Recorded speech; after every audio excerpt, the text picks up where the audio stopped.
Charles et Alexis, merci d'avoir accepté de participer à ces premières auditions d'associations de la France Insoumise qu'on lance.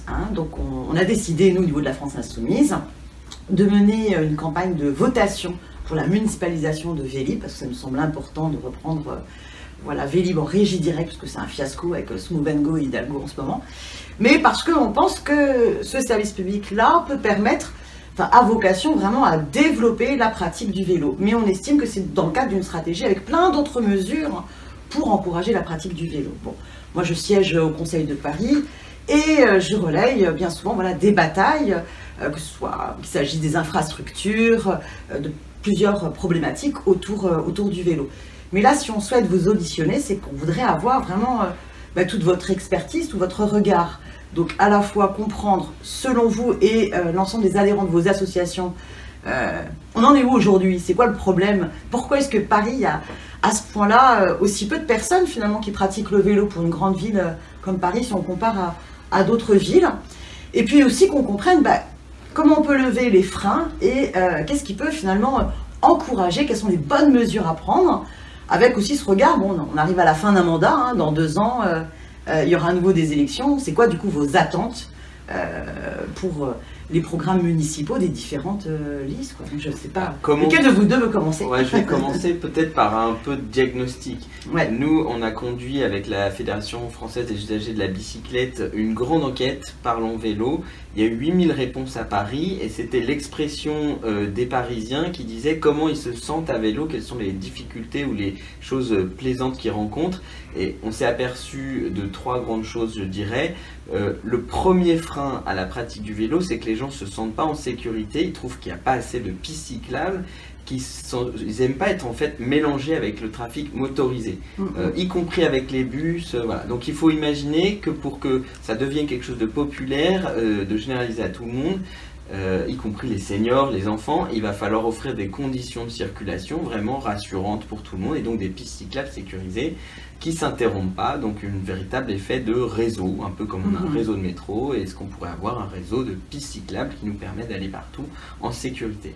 Le deuxième gros point un peu lié à ça, c'est que les gens regrettent que les pistes cyclables ne soient pas suffisamment respectées. Il y a beaucoup d'automobilistes, mais aussi des scooters qui utilisent ces infrastructures, et ça, ça ne les rend pas très agréables pour les cyclistes. Et le troisième gros point, c'est le stationnement. Il y a plein de Parisiens en fait qui aimeraient bien se déplacer à vélo, mais ils ont peur de se le faire voler et ils n'ont pas forcément l'autorisation ou la place chez eux pour l'avoir. Donc là, il y a vraiment un truc à lever. Il faut trouver un moyen pour que les Parisiens puissent avoir un vélo et le laisser à l'abri la nuit du vol et des intempéries. Alors justement, en termes d'infrastructure, on est à 2 ans de la fin du mandat. Moi, j'ai déjà alerté au Conseil de Paris sur le fait que finalement, au regard des, et c'est d'ailleurs, je crois, votre association qui avait fait cette étude-là, qu'au regard des engagements de mandature, on n'en était qu'à 15% de livraison de pistes cyclables. Mais il me semble aussi important de bien penser aussi que les pistes cyclables, elles doivent garantir une continuité et qu'il n'y ait pas de discontinuité dans le parcours et qu'il faut peut-être cette fois-ci penser le plan de déplacement sur Paris de manière globale. Parce que sinon, on a l'impression parfois que tout d'un coup, allez hop, on fait un petit bout de piste cyclable à tel endroit, et puis alors du coup il y a des conséquences de réorganisation des déplacements, et que les choses ne sont pas toujours pensées en cohérence. Est-ce que c'est un problème sur lequel vous avez des choses à ajouter là-dessus? Le plan vélo qui avait été voté en début de mandature, il était excellent. Et de ce point de vue-là, l'équipe actuelle a une ambition qui est réelle sur le vélo. Aujourd'hui, les réalisations elles prennent plus de temps que prévu, et ça veut dire que pour le mandat suivant, quel que soit l'équipement municipal qui sera en place, il faut à nouveau avoir une ambition encore plus forte pour qu'il y ait des infrastructures aujourd'hui partout dans Paris. Aujourd'hui, ce qu'on voit, c'est qu'on a encore plein de trajets. Quand on va aller d'un point A à point B dans Paris, on n'a pas d'infrastructure, on n'a pas de piste cyclable. Et c'est ça qu'il faut changer demain si on veut généraliser l'usage du vélo à Paris.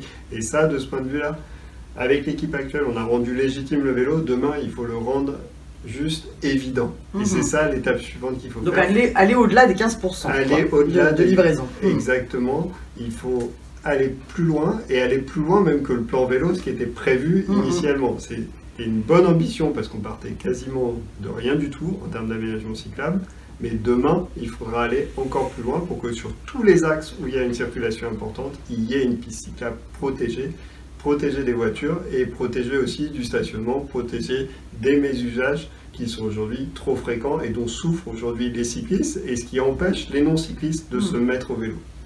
Oui, c'est pour ça que en dehors des vraies pistes cyclables totalement sécurisées, moi j'avais déjà défendu au Conseil de Paris que pour les contresens cyclables, il y a bien la suppression des places de stationnement qui jouxtent, parce que sinon c'est un vrai danger dès qu'une portière s'ouvre. Ce qui est sûr, c'est qu'il y a encore beaucoup de double sens cyclables qui sont vraiment perçus comme très inconfortables par ceux qui les utilisent, et notamment parce que des fois on a été trop timide dans le fait d'assumer que c'est une rue résidentielle, une rue de quartier, et qu'on n'est pas censé avoir plein de stationnements à cet endroit-là, ce qui attire des voitures, du trafic, etc. Donc effectivement, pour les quartiers résidentiels, on ne mettra pas une piste cyclable dans chaque rue à Paris, mais pour les quartiers résidentiels, il va vraiment falloir revenir sur ce plan de circulation qui à Paris est ancien, et se dire qu'il y a des endroits où on n'empêche pas la voiture de venir, mais on évite que ce soit des passages où les gens qui vont ailleurs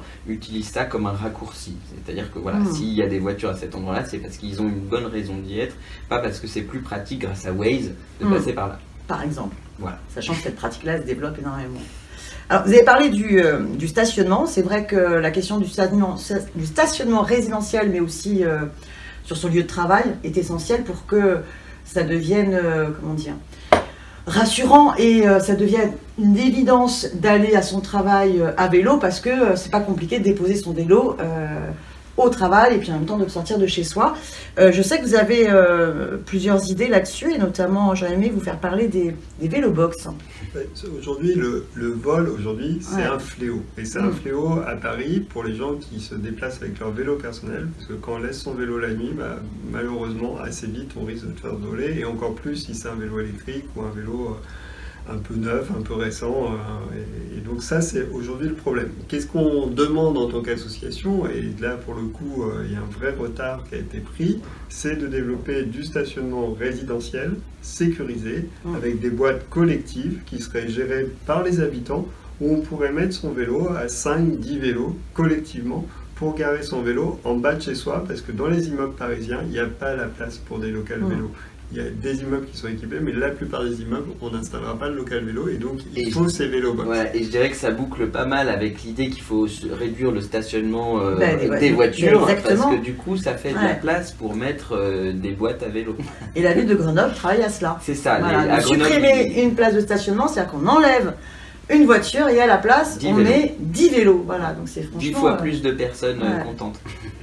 Donc ça, c'est vraiment une proposition concrète qu'il faut absolument relayer sans attendre la prochaine élection, quoi, dès maintenant. Hein, parce que la ville, elle a commencé à réfléchir, mais elle était peut-être trop... Elle cherchait des solutions trop compliquées d'un point de vue technologique, il faudrait peut-être aller au plus simple.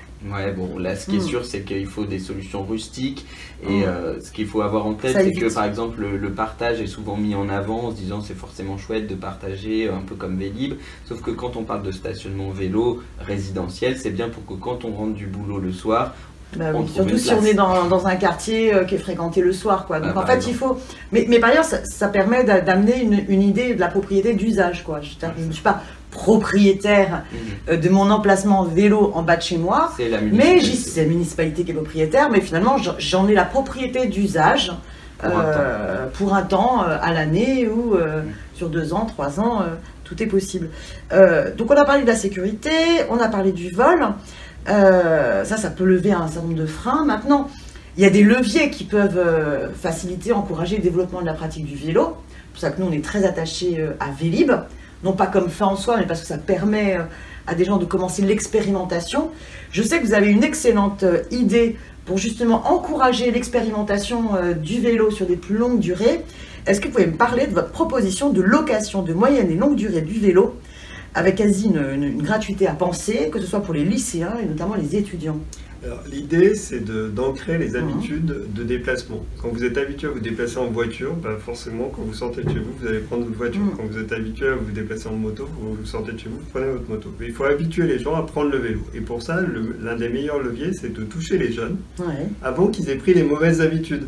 Et donc de les mettre sur des vélos. Quand vous allez brutalement avoir un lycée qui est un peu plus loin de chez vous, comment vous allez y aller? À pied, en scooter, en transport en commun ou à vélo. Et pour inciter les jeunes à se mettre au vélo, le meilleur moyen, c'est de leur dire tu es lycéen, tu deviens étudiant, la ville te propose de louer un vélo gratuitement pendant 1 an pour justement t'inciter à te mettre au vélo. Et ça, c'est une proposition qui permet d'inscrire dans la durée des habitudes de mobilité durable.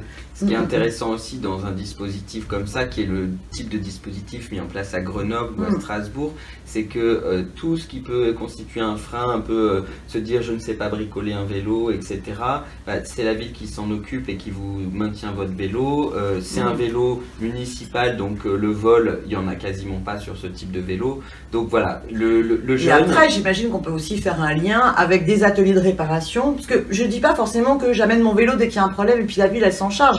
Peut-être que je peux aussi me responsabiliser, avoir un atelier de réparation vélo, apprendre à réparer mon vélo, et peut-être que du coup ça va m'encourager, me donner envie plus tard d'avoir mon vélo, et on peut avoir un système comme ça qui est vertueux pour encourager la généralisation de la pratique du vélo. Il y a des idées là-dessus et clairement on peut imaginer que ça participe un peu d'un programme où on aide les jeunes à apprendre leur vélonomie, comme on dit, c'est-à-dire leur autonomie dans l'entretien de leur vélo, aussi en travaillant avec des acteurs associatifs de l'auto-réparation.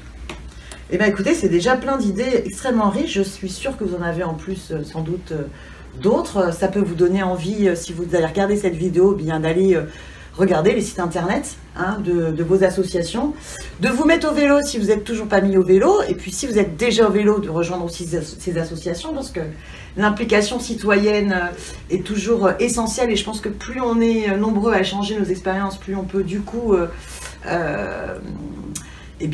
bousculer le politique, bousculer les décideurs sur les décisions qui sont prises ou qui justement ne sont pas prises. C'est l'idée. Voilà, c'est l'idée. Et c'est l'idée aussi de cette vidéo, effectivement, de convaincre chaque parti politique de mettre le vélo au cœur de son programme et au cœur de ses ambitions. Donc il faut vous encourager toutes les autres formations politiques à organiser des auditions comme nous, comme ça, voilà, tous les citoyens regarderont toutes les belles idées que vous avez à proposer et se diront mais c'est pas possible quoi.